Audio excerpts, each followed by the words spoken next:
Perdebatan akan saya mulai dalam hitungan 3, 2, 1.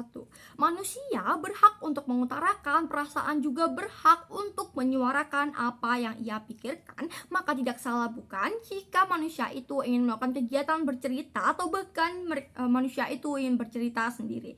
Sadari bahwa sosok teman yang pemerintah bangga-banggakan itu lebih ataupun tidaklah begitu baik daripada bercerita kepada orang tua. 3 alasan. 1. Teman itu bisa berkhianat, yang dimana ketika kita tuh menyebarkan rahasia-rahasia ataupun aib-aib kita kepada orang, kepada teman kita, bisa saja teman kita itu menyimpan. Dan mereka itu tidak memiliki jaminan bukan bahwa hati mereka suci, bahwa mereka baik, mereka teman sejati ataupun yang lainnya. Bisa saja mereka itu menyebarkan kepada teman-temannya yang lain, karena kita tahu manusianya tuh memiliki jaringan-jaringan komunikasi yang sangat luas juga bukan. Bisa saja apa yang kita rahasiakan lalu kita ceritakan kepada teman itu bisa saja menjadi suatu topik yang dimana itu akan mereka gosipkan ataupun akan mereka bahaskan, sehingga di sini terlihat jelas bahwa teman itu lebih besar kemungkinannya untuk melakukan kegiatan pengkhianatan. 2. Teman bisa hanya berpura-pura, yang dimana kita bercerita kepada teman contohnya, dan juga teman itu memberikan apresiasi ataupun memberikan kata-kata yang positif mendukung kita, tetapi kita tidak tahu bagaimana pemikiran dan juga perasaan dari teman itu yang sebenarnya. Kita nggak tahu teman itu tuh menganggap kita saingan, atau kita tuh juga nggak tahu mereka tuh menganggap kita lawan atau menganggap kita tuh sebagai orang yang lucu karena pernah melakukan kesalahan-kesalahan ini tentunya. Sehingga di sini jelas bahwa teman itu merupakan orang yang memiliki muka yang sangat beragam-ragam, dan kita tuh nggak tahu sendiri gimana sifat asli teman. Sangat berbeda dengan orang tua bukan. 3.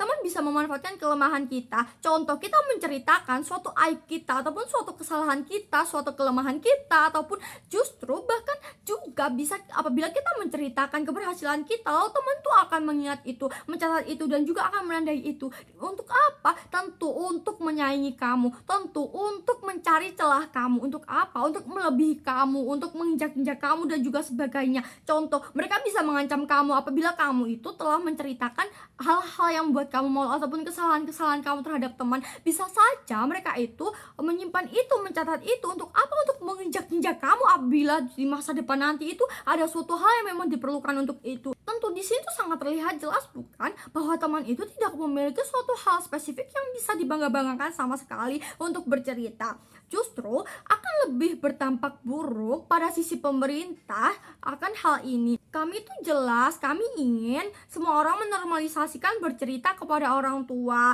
Tujuan kami seorang itu akan lebih dekat, anak itu akan lebih dekat dan juga terbuka untuk kepada orang tua. Akibatnya apa? Akibatnya seorang anak tersebut akan lebih mendapatkan kasih sayang dari orang tua. Mereka akan lebih merasa dicintai, mereka akan lebih merasa didukung dalam keluarga mereka sendiri, dalam rumah mereka sendiri. Sehingga mereka tuh gak bisa bilang kalau misal orang tua itu lebih bisa menyebar keburukan kepada orang-orang lain. Karena apa? Ini salah, karena orang tua itu juga tahu batasan. Walaupun orang tua itu bercerita, orang tua itu juga mengerti apa yang harus mereka lakukan ataupun kapan mereka harus berhenti menceritakan keburukan-keburukan kita ini. Sampai mana keburukan kita yang bisa diceritakan, atau sampai mana kebahagiaan ataupun keberhasilan kita yang dapat mereka ceritakan. Mereka tuh mengerti hal itu. Kenapa? Karena mereka tuh juga mengerti bukan, apabila mereka terlalu menceritakan apa yang buruk di sisi kita, tentu mereka tuh juga malu sendiri. Kenapa? Karena mereka tuh akan tercap sebagai orang yang gak bisa mendidik kita. Tentu ini tuh akan jadi poin penting yang dimana orang tua itu gak bisa untuk menceritakan keburukan anak itu dengan sangat-sangat buruk ataupun menggosipkannya. Berbeda dengan teman. 2.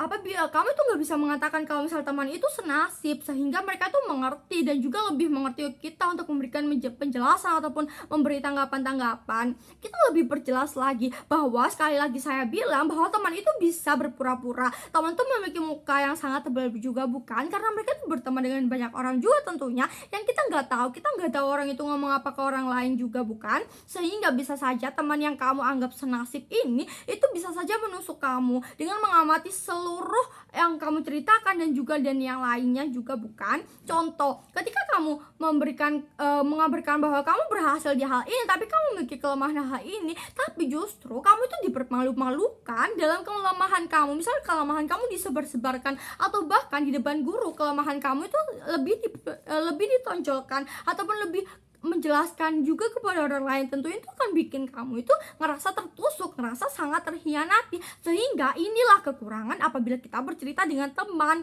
3, kami juga nggak bisa bilang teman tuh lebih mengerti dan juga nggak adu nasib. Gak ada jaminan untuk hal ini. Kita juga tahu kalau misal orang tua juga bisa adu nasib, tetapi setidaknya di sini tuh jelas orang tua itu adu nasibnya dengan apa yang sudah ia alami, dengan pengalaman yang bertahun-tahun lebih lama dari kita, dengan pengalaman yang lebih profesional, dengan jam terbang yang sangat tinggi lebih dari kita. Berbeda dengan teman yang dimana kita tuh nggak tahu juga bukan gimana kehidupan mereka yang asli, apa yang mereka katakan itu sebenarnya dilebih-lebihkan ataupun memang pada nyatanya, ataupun dikurangkan, ataupun dan yang lain-lainnya. Kita tuh nggak bisa tahu itu. Berbeda dengan orang tua. Karena apa? Karena orang tua sendiri juga ingin menceritakan kehidupannya dulu terhadap anaknya. Karena orang tua itu juga ingin anaknya itu mengerti akan perjuangan beliau, dan juga mereka itu ingin kalau misalnya anaknya itu jadi anak ataupun jadi orang yang sangat hebat. Karena mereka justru di sisi kami semua yang diklarifikasikan pemerintah dapat dicapai secara penuh. 1, teman mengerti, justru lebih mengerti orang tua kita. Karena apa? Karena orang tua kita apabila lebih mengerti, maka keluarga yang kita hinggapi, rumah yang kita diami itu akan menjadi lebih damai, bukan? Walaupun orang tua kita misal ada masalah, tetapi pada nyatanya kita juga bisa bercerita akan hal itu, dan orang tua itu akan berusaha untuk mengerti. 2, kasih sayang orang tua. Kasih sayang orang tua ini yang bikin hormon kebahagiaan kita tuh meningkat, dan ini tuh juga bisa menjadikan kecerdasan. Tentu kita akan memiliki banyak manfaat apabila kita itu disayang orang tua kita, sehingga kita itu juga harus memperdalam hubungan kita dengan orang tua kita. Kita nggak boleh menyembelkan hal itu dengan merasa bahwa aku punya teman kok sehingga ini cukup. 3, di Indonesia sendiri saja itu sangat minim peranan orang tua kepada anak, sehingga kita tuh bisa meningkatkan hal ini apabila kita menerapkan ataupun melakukan dengan hal-hal kecil, yaitu bercerita kepada orang tua, sehingga kita tuh akan punya support system yang bagus. Dan juga ya support system ini tuh kokoh. Karena apa? Karena mereka itu sangat minim berkhianat, dan juga mereka tuh nggak fake friend ataupun nggak bermuka dua dan yang lainnya. Sehingga seburuk-buruknya di sisi kami masih ada peluang untuk tim Bedarkan, bukan bangga menjadi tim oposisi. Terima kasih, Bu.